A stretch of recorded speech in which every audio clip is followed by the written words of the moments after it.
Holy joysticks fitted to the HUD, Batman!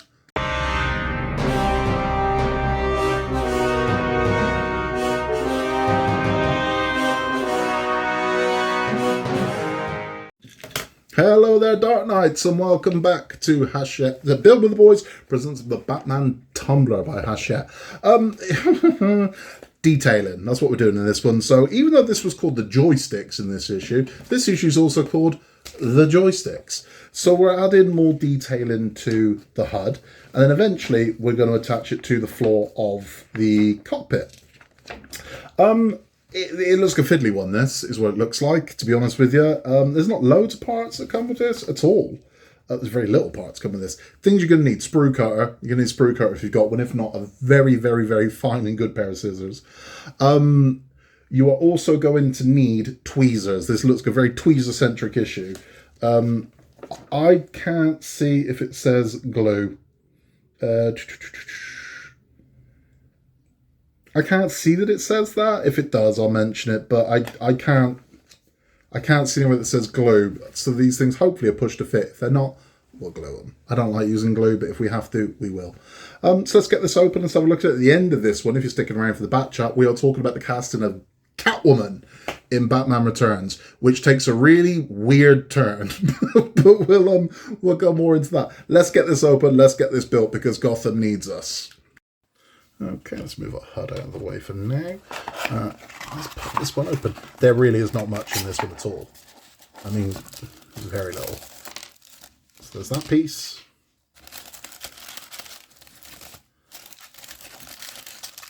Some screws. This piece, these appear to be the actual joysticks, the steering parts. I'm all of Imagine Fire. Rockets and all kinds of things. We have this piece here. And we have this sprue here, which is going to have details, which are going to go on the side. Right, so, not loads, but that is now very much the theme. So the first thing we're going to do is we're going to remove these from the sprue. Now, I do have sprue cutters. If you don't have sprue cutters, you can use the, you can use a craft knife. But, I mean, sprue cutters are just the easiest way of doing this. Now, this doesn't look very forgiving. It looks like you get one shot at this. There we go. Okay, so that's one out. Easy enough. We get the four out, and then we'll look at where they're going to go. Okay, so that's all four of those taken out of the sprue. Now, you can see on the side of here, we have these two holes here and two holes here. You can see where this is going. So one of these is going to pop into the top two holes. Now they are saying this is pushed to fit. See, this is why I say sprue cuts. You can tidy that up. Let's tidy that up.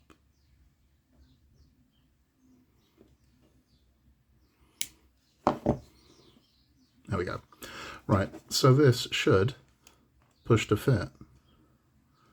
He hopes, he prays, he dreams. It's going to be snug as hell.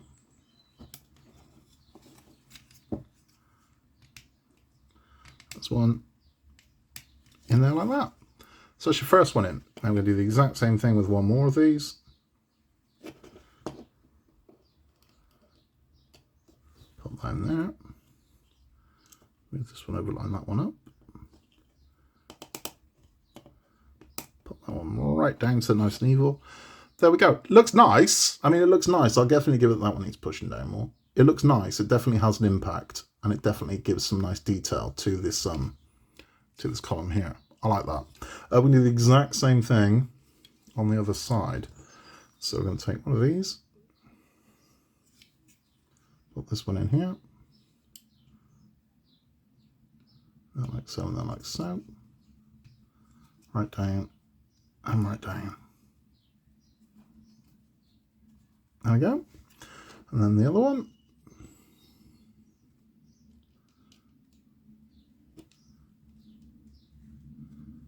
And that one down as well.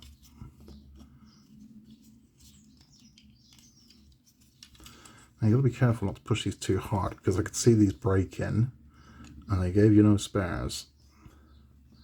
So persuade it in, you know, don't push in the middle. But there we are. That's those two in and those two in. Let's move on to our next part. Okay, so the next thing we do is take our joysticks. Now the joysticks have got lugs that will only let them go in one side. So this one has a lug that faces to the left. So that's going to slot in. It's that you couldn't put the other one in here if you tried. If you did, it would look absolutely mental. So you know where this is going. So that's where that one goes, like so. And then we take our other one, which has got a lug that faces straight down. And we know that one's going to go in there. Push to fit. Again, that's snug as hell. You don't need to glue that. You really don't. And that's how we look at those. Are nice, right? That looks sexy. I like that. I really like that. So I believe that's it for the detailing. It is. Next thing we're going to do is going to work on the base. So we have this part that came with the issue, and we have this part that came with I keep saying last month, 6 weeks ago's hub. And this is the way around we're going to go. And we're going to slot this into here, like, let's get that under properly. So that's where that's going to go. So there we go. So we've got this movement happening here. Right. The next thing we're going to do is position the part in the photo with the two circular holes clearly visible underneath. There we go. So we're clearly visible underneath. Next thing we're going to do is we're going to attach this to the chair. So it's this way round, and then the chair like so, and we're going in there. So that's how you should be. So you should have gone all the way through. So that will sit on there like so. And then we're going to hold this in place with two DP screws. So we've got CP and DP screws in this one. DPs are going to hold this in place, and CP is going to attach this to the cockpit floor, which we're going to bring up in a minute. So DPs are the ones that have got the larger head on them, as you can see. So I'm going to pop two of these in, which might be easier said than done because this looks really snug. I need a new wearer. My wearer's at it.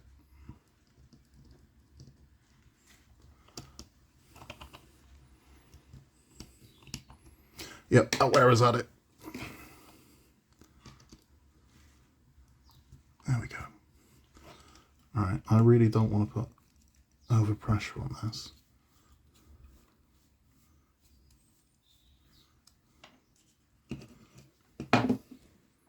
Try something else.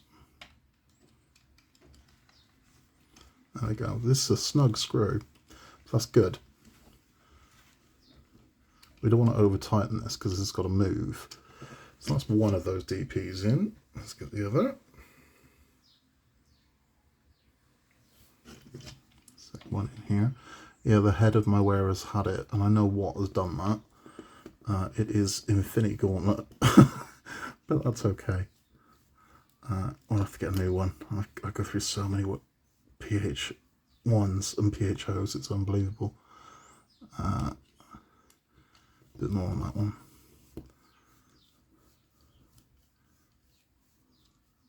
There we go. So now we're firm. What I want is firm, but I don't want wobble. So can I get this so it doesn't wobble, but still move?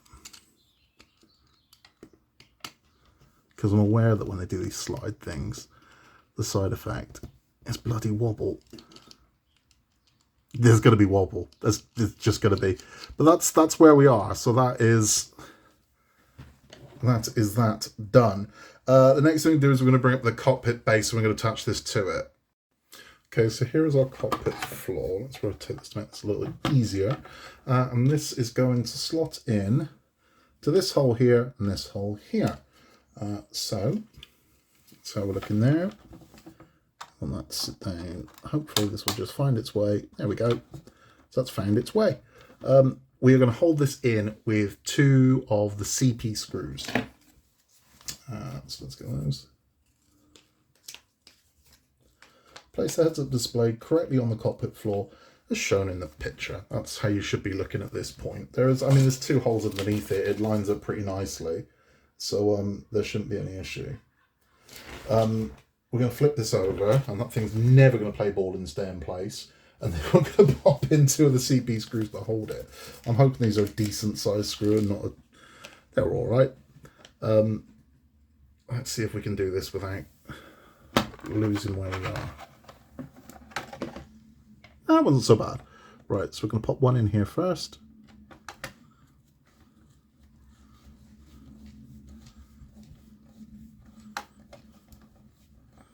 There's one.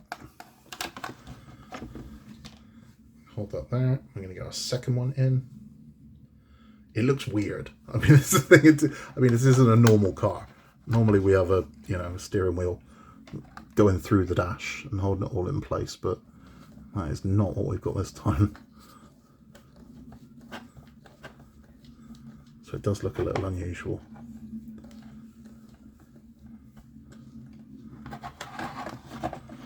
Okay, so that's firm. There is wobble to this. I'm not happy about that. I'm really not. But if it's designed to slide about, that's what's going to happen. There's not a lot of movement on that at all. I mean, there is more there, but it's very limited. I mean, it does move, but it's limited, which makes you wonder why even bother have it moving in the first place. But there is some slide to it. There might be a purpose for that later on, but it is, I mean, it is wobbly. It is wobbly, but that's what's going to happen. If you're going to have it on runners like that, it's going to be a little wobbly, but I don't think that's that big a deal. It looks quite nice, but that's it mounted. I mean, it is a mental looking steering wheel, but that is what we've got. Now, hopefully, we are building the seat over the next 4, so that is, and it is going to get mounted as well. So we'll have the driver's seat complete, and it will be mounted in here, and it should start to look really good. But let's have a chat. So that's it for that one. I mean, again, nice and simple. There's not loads to it, but I think it has made a difference. I mean, it's made an impact. You can see the detailing we've got on here. It's looking lovely. You can see we're in the, you know, it's starting to look good, right? It's starting to look really good. And this is looking more like a spaceship than a car, but it's looking nice. I can see where this is going, and I think the inners of this are going to be beautiful. How much of it you're going to see remains to be seen, because I can see this all just getting locked in. I mean, you're not gonna be able to get down and see all this that's going on. So I don't know. It's going to be interesting. If you're just sticking around for the build instructions, thank you for stopping by. Please remember to like and subscribe. It helps the channel massively, and we just appreciate having you around. We really do. Thank you for all of your support to the channel. It is overwhelming, and we're glad you chose to stop by and spend a few minutes with us. If you're sticking around for our Batman talk, we're still on Batman Returns. So this gets weird, right? So Batman Returns has cast its Bats, so Michael Keaton's coming back as the Bat, and the Penguin is going to be Danny DeVito. Word then gets out that Catwoman is going to be in Batman Returns, and then something very strange happens, and this doesn't happen a lot, but it does happen, where people start lobbying for the part. So if they hear a part's coming out, agents start going for it and trying to get their client in for an interview, but then also sometimes actors or actresses will start pushing themselves. Publicly, they'll say things to say, oh, I'm interested in this, or to try and get in the role. Everyone wanted Catwoman, so Catwoman was kind of overwhelming for the studio because everybody wanted to do it. And then there was some high profile people who were interested. One of the most bizarre ones, Cher, wanted to be Catwoman. Now that sounds strange, but not really, because at that time Cher was very much focused on an acting career. So Cher had just done Mermaids, if you remember Mermaids with Bob Hoskins. She was very focused on acting at this point, so it's not ludicrous that she wanted to do it. Madonna wanted to be Catwoman. Nicole Kidman was looking at Catwoman. A lot of actresses were.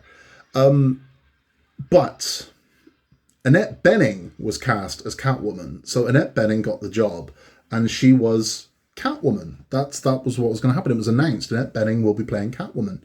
But Annette Bening got pregnant, so she couldn't do it. She wasn't going to be able to put the costume on. They figured you're going to be heavily pregnant by the time we start filming this. This isn't going to work. So that was the end of Annette Bening and Catwoman. So now they are looking to recast Catwoman. This is where it gets really weird. So we go back again to the first Batman film, 1989. Kim Basinger was not the original choice to play Vicky Vale. She wasn't. That was already given to somebody else. It was given to an actress called Sean Young. Now, you might know the name but not know the face, or you might know the face and not know the name. Sean Young featured very famously in Blade Runner. She was also in Dune. So she had a good kind of sci-fi, background. one of her more memorable roles for a lot of people would be she was Einhorn in Ace Ventura, or Ray Finkel, spoilers, in Ace Ventura. So that's who Sean Young was. So Sean Young went on this. She was cast as Vicky Vale in Batman, and then got injured in a riding accident. Fell off a horse, injured herself, couldn't be Vicky Vale. Really wasn't happy about it. She was kind of furious about it. So when Catwoman was being cast, she was like, okay, well, I'm doing that then, and decided that they owed her. They didn't. They weren't interested in Sean Young to play Catwoman. They didn't want her as Catwoman, but that wasn't going to stop her. So she just turned up at the studio, burst into Tim Burton's office, dressed as Catwoman, and gave a very bizarre impromptu audition as Catwoman in front of Michael Keaton and Tim Burton, which apparently ended with Tim Burton hiding under his desk.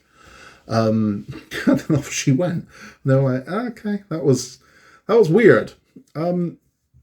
Instead, they cast Michelle Pfeiffer. So they've gone with Michelle Pfeiffer. Now, at the time, kind of similar to what they did with Michael Keaton, was they weren't particularly happy. A lot of people weren't happy with Michelle Pfeiffer being cast as Catwoman. She was considered a has-been at this point, which is ridiculous because she's still relatively young. But she'd had roles, memorable roles in Scarface and a few other things. She'd been in Grease 2.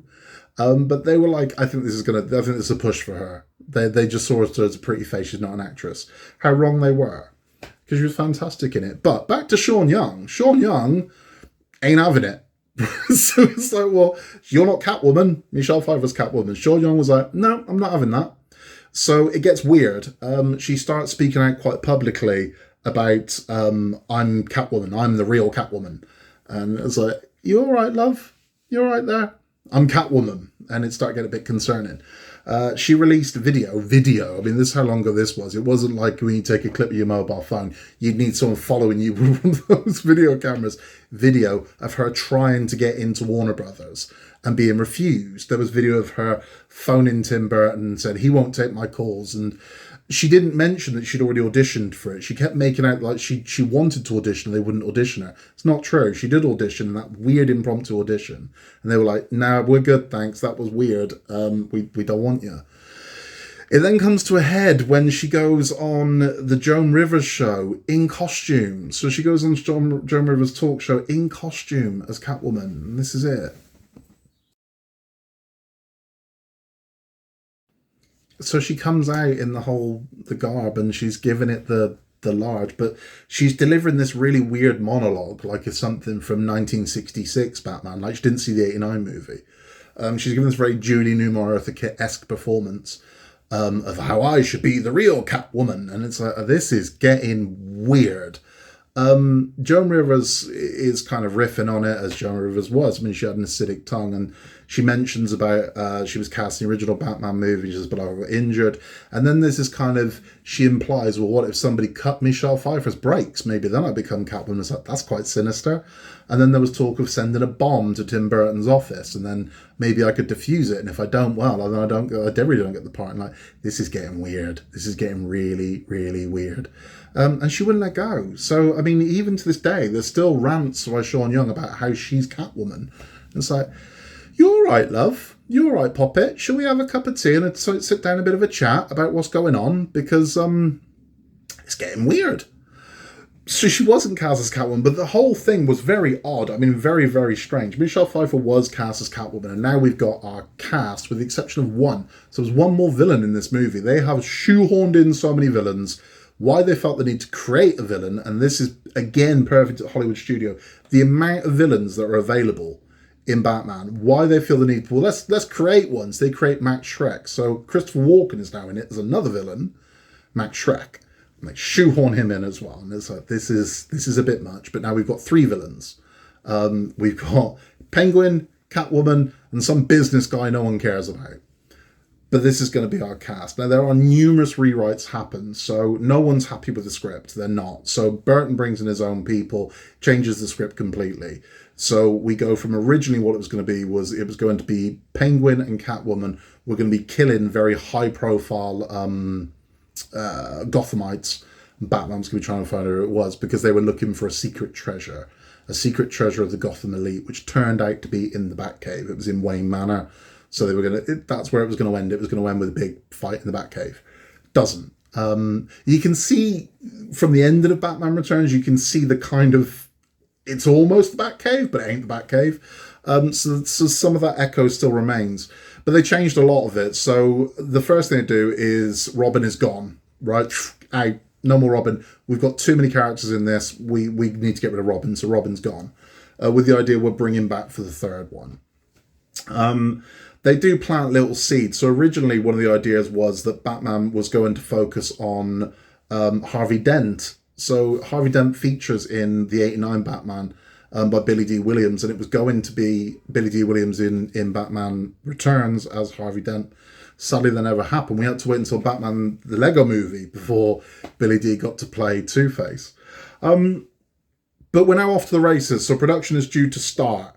And things are going to get a bit weird again, because suddenly we're now filming in America, not England, and we're going to need a lot of circus costumes. That was in the original script. And we're going to need a lot of penguins, and we're going to need to train those penguins to follow a clicker to get a fish. Yep, they use real penguins in Batman Returns, and they trained over 100 penguins to follow a clicker, but we'll talk about that in the next one. We'll be back very, very, very, very, very soon with issue 19, where we will start the pilot seat. In a world where you can be anything at all, just be nice, and until next time, remember, Gotham needs us.